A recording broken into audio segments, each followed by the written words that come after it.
Bonsoir, soyez les bienvenus pour suivre avec nous cette nouvelle édition de 22 heures, les faits saillants de l'actualité.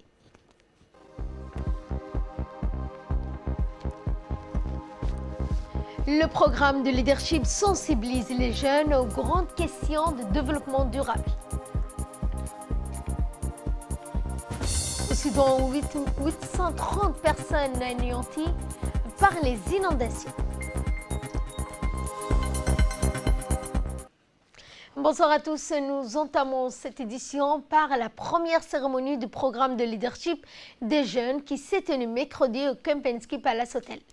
Le programme de leadership des jeunes, connu sous l'acronyme YELP, est une initiative visant à créer un réseau dynamique de futurs leaders parmi la jeunesse. Cette initiative a l'ambition de sensibiliser les leaders de demain aux objectifs de développement durable fixés notamment par l'ONU.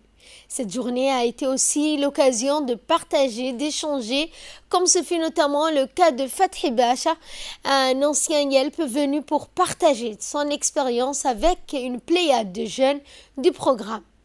Il convient de noter que le YELP Leadership Programme est un programme régional du PNUD qui a été créé donc par les réseaux de jeunes dynamiques de la région arabe en utilisant des outils d'innovation ayant pour impact le développement durable dans les pays.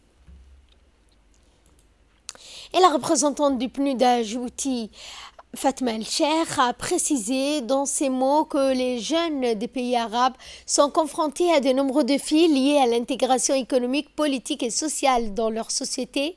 La mission YELP est d'investir dans les jeunes filles et garçons pour la région afin de les libérer et libérer leur potentiel pour devenir des innovateurs sociaux, des leaders, des penseurs et une force puissante du changement dans leur communauté.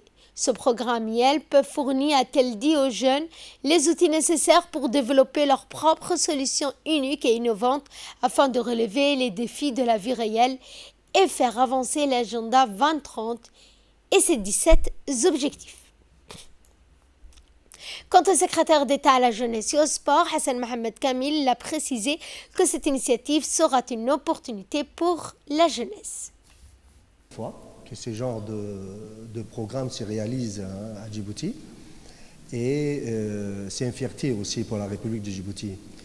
Je voudrais d'emblée faire référence à un passage du président de la République lors de la cérémonie de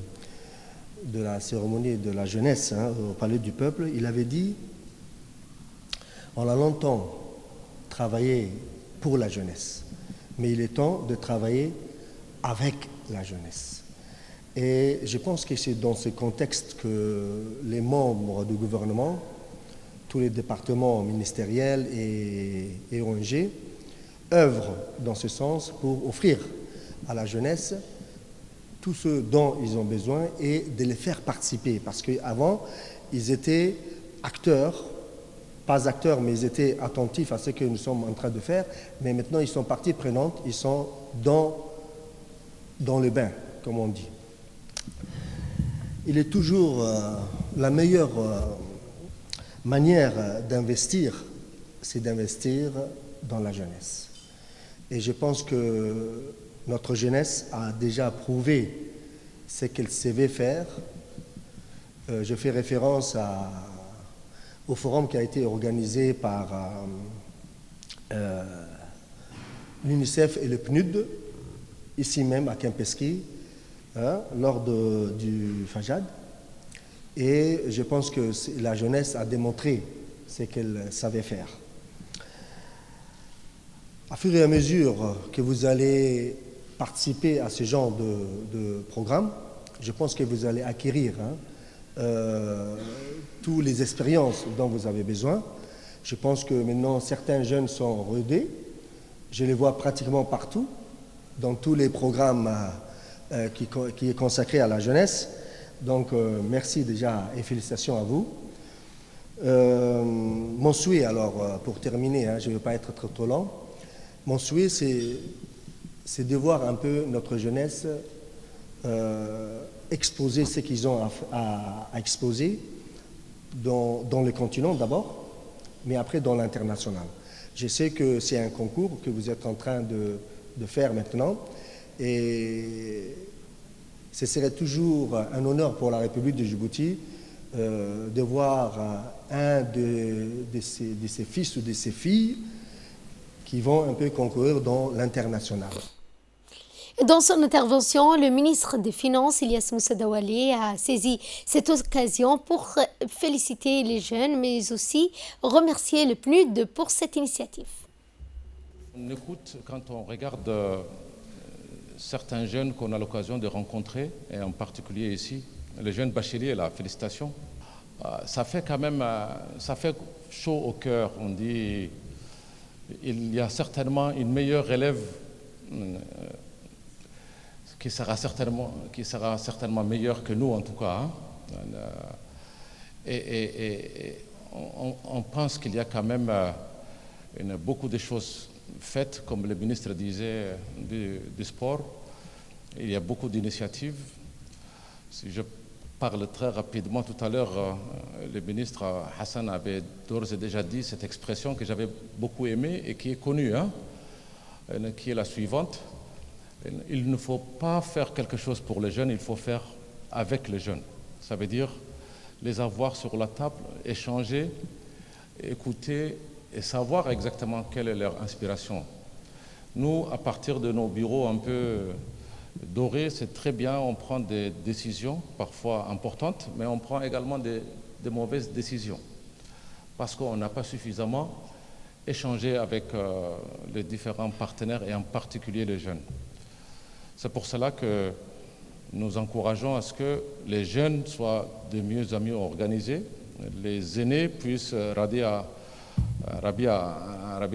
entre autres, c'est de les organiser, c'est des gens comme vous qui vraiment peuvent impacter,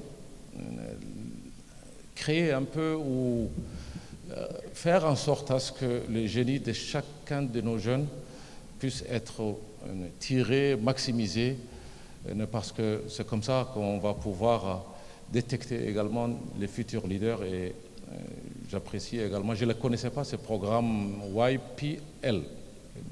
Qu'est-ce que c'est que le leadership? Vous avez beaucoup parlé ce matin, vous avez certainement l'occasion de parler de cela. Pour moi, ça se résume à un seul mot pour être considéré comme leader. C'est d'inspirer les autres, c'est tout. Faire quelque chose de mieux par rapport à la majorité. Dans les restes de l'actualité, une importante cérémonie de signature par vidéoconférence portant sur le développement de l'ancien port en quartier d'affaires a lieu aujourd'hui. Ce projet est d'une importance capitale dans le concept de Port Park City vient s'ajouter au projet stratégique de développement et pour développer ensemble avec la China Merchant la signature de Special Promotion Complex dont les travaux de construction seront lancés jeudi 8 octobre par le président de la République Ismaël Omar Guelleh marque la première étape de ce vaste projet consistant à la construction d'un hôtel, des appartements de services, d'exhibition qui abritera un centre d'excellence mais aussi un centre d'affaires, des salles de conférence mais également d'autres locaux. Sous l'égide du secrétariat d'État à la jeunesse et au sport, le complexe sportif du DAI en partenariat avec l'association pour le développement de la jeunesse de Sagalou a organisé hier une journée omnisport au Mongoda et à Sagalou. Malgré une forte impression, l'équipe de Sagalou a été battue à domicile par l'équipe du Mongoda en finale 2-1. Des activités en parallèle ont été pratiquées comme l'athlétisme, 2 km de relais qui ont vu plusieurs talents se distinguer. Au sifflet final, les compétiteurs ont été honorés à titre individuel et collectif. La cérémonie a vu la participation de plusieurs personnalités, en l'occurrence le secrétaire d'État à la jeunesse et au sport, Hassan Mohamed Kamil, le député du village Ismail Sellassé, le conseiller technique auprès du Premier ministre Hassan II, le directeur du secrétariat d'État à la jeunesse et au sport Omar Hassan Abdullahi, le directeur de l'agriculture Moussa et le directeur du complexe sportif du Daï Issa Ahmed Mohamed, le directeur de l'ADR de Tadjoura, ainsi que plusieurs autres représentants coutumiers religieux du village de Sagalou.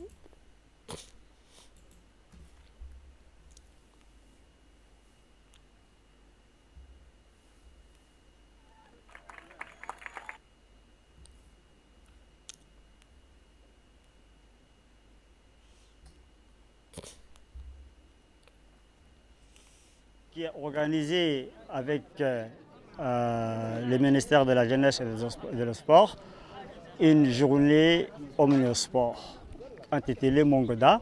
C'est pour nous une grande fierté et un grand plaisir de venir ici regarder les enfants jouer sur le terrain où auparavant nous on jouait.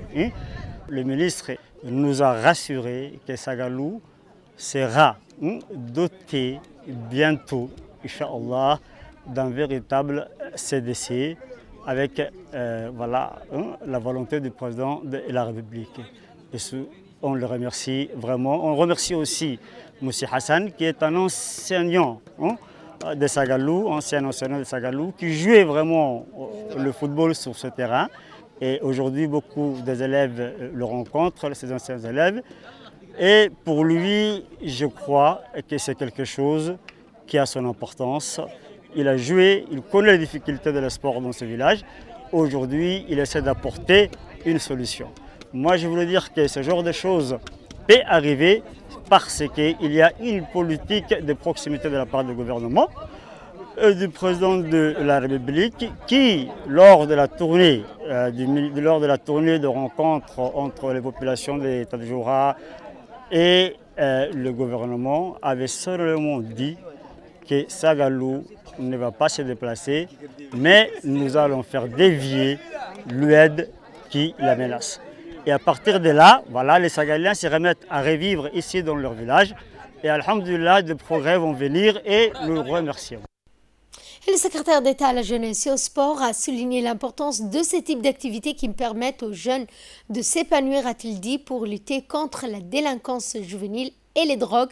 Il a ajouté que très prochainement un CDC verra le jour pour renforcer ses nobles aspirations.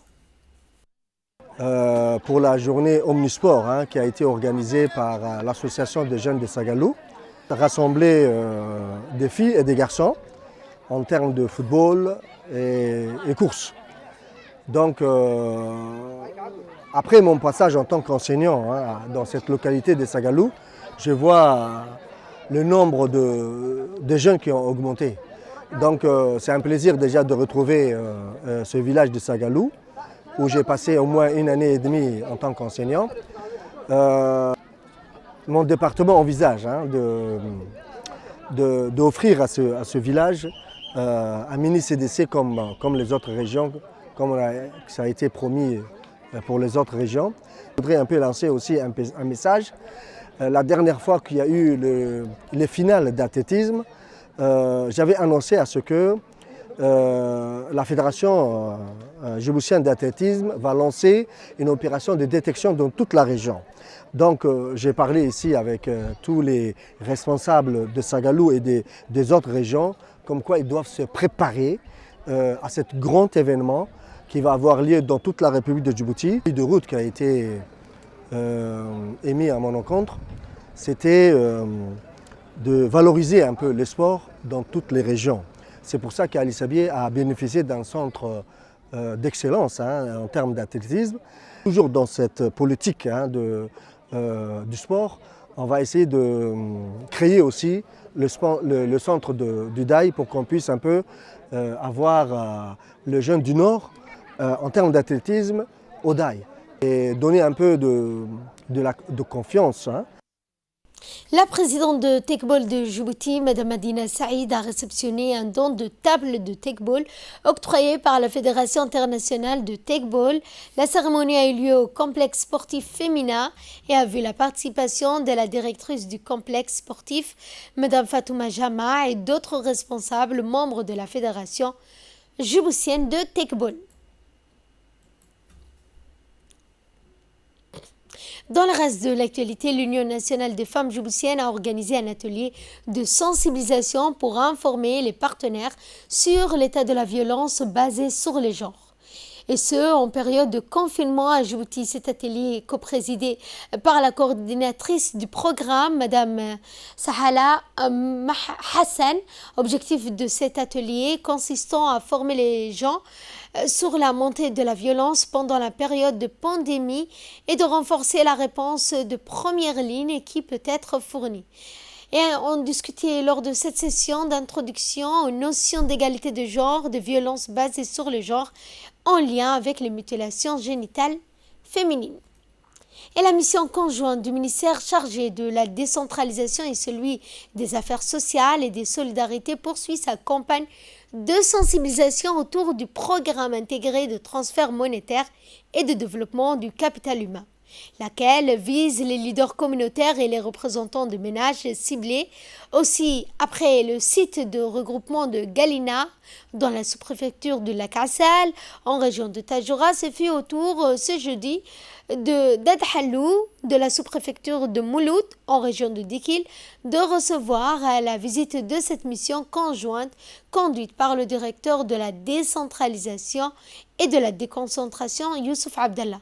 Il y a lieu de rappeler que dans la sous-préfecture de Mouloud, 221 ménages repartis entre 7 sites de regroupement bénéficient de ce programme de transfert monétaire. Nous sommes là dans le cadre du Pitch, qui est un programme de transfert monétaire qui vient en aide à la population la plus vulnérable. Donc là, nous sommes juste pour voir un peu comment ça se passe. Il y a eu déjà deux virements pour la population. Donc nous sommes en train de voir un peu comment est-ce que ça a été perçu, qu'est-ce qu'ils ont fait avec, comment ça se passe. Donc c'est réellement une prise de contact et voir où est-ce qu'on en est. Donc nous sommes là pour les écouter. Donc à Dadhalou, c'est juste un site de regroupement, donc ce n'est pas juste les gens de Dadhalou. Nous sommes là avec, je pense, toutes les localités qui sont autour de Dadhalou. Les services déconcentrés sont aussi également présents. Et c'est une occasion pour la population de Dadhalou et de Mouloud et des alentours de parler un peu et d'avoir accès à tous les représentants des services techniques déconcentrés. Donc nous sommes là pour les écouter, pour les entendre, mais aussi bien sûr pour essayer de donner des réponses à ceux qui nous posent des questions. Quand il s'agit de la décentralisation, effectivement c'est le travail numéro 1, donc c'est ça notre objectif. Comment faire en sorte que chaque Djiboutien, où qu'il se trouve, où qu'il habite, trouve accès facilement. Dans le cadre du projet Pariser, financé par la Banque africaine de développement à travers la DDS, l'Association des femmes de Yoboki a organisé jeudi un atelier de lancement du projet de lutte contre les mutilations génitales féminines au Conseil régional de Dikil.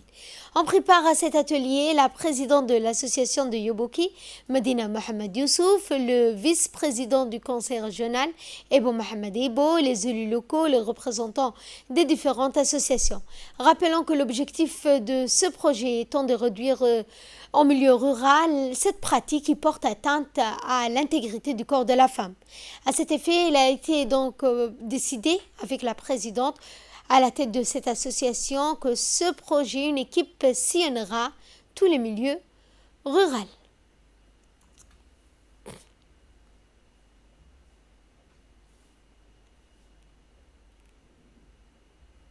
Le président du conseil régional de Bok, M. Mohamed Ahmed, s'est déplacé hier dans la localité de Lahassa pour une mission de sensibilisation pour l'inscription massive des élèves à l'école. Sur place, la mission fut accueillie par les sages de la localité, à leur tête M. Mola Burhan. Au cours de la rencontre avec les leaders de la communauté, les échanges ont porté essentiellement sur la mobilisation des nouveaux élèves à l'école. Il faut partir du constat que l'effectif des élèves inscrits actuellement étant très faible.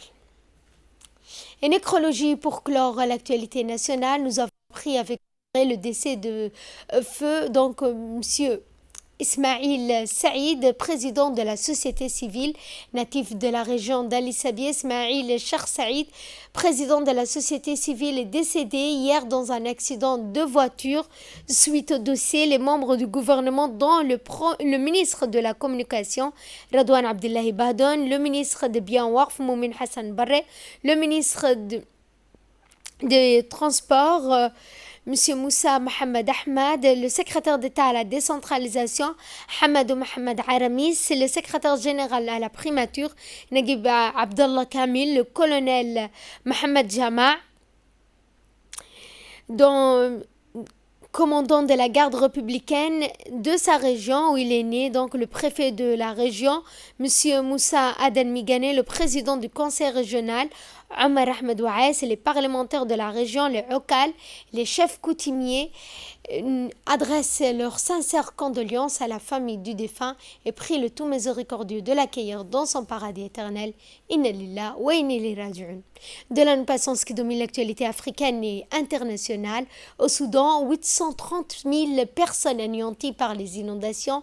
Les derniers chiffres annoncés par les Nations Unies montrent à quel point les intempéries ont été dévastatrices. Depuis mi-juillet, 166 000 habitations ont été détruites ou endommagées par les pluies diluviennes. Les personnes les plus affectées sont concentrées dans 5 des 8 États du Soudan, Khartoum, Darfour Nord, Darfour Ouest, Nil Bleu et Sennar. Selon la défense civile soudanaise, 124 personnes sont décédées et 54 autres ont disparu et ont été blessées dans les inondations. Nous allons parler du Covid-19. Cette fois, l'Italie échappe à la seconde vague. Une exception en Europe. Le pays a été le premier et l'un des plus durement touchés par la première vague du Covid-19. Aujourd'hui, l'Italie fait figure d'exception en Europe. Le nombre de contagions reste depuis des semaines sous la barre de 2000 nouveaux cas quotidiens avec un nombre de tests relativement élevé, 120 000 par jour. D'un autre côté, les mesures de précaution sanitaire comme le port de masque sont surtout bien respectées par la population. La récente réouverture des écoles pèse sur le scénario. Cette politique jusqu'ici couronnée de succès a valu vendredi à l'Italie un coup de chapeau de l'Organisation mondiale de la santé. Fin de ce journal, merci à vous de nous avoir suivis. Excellente soirée à toutes et à tous.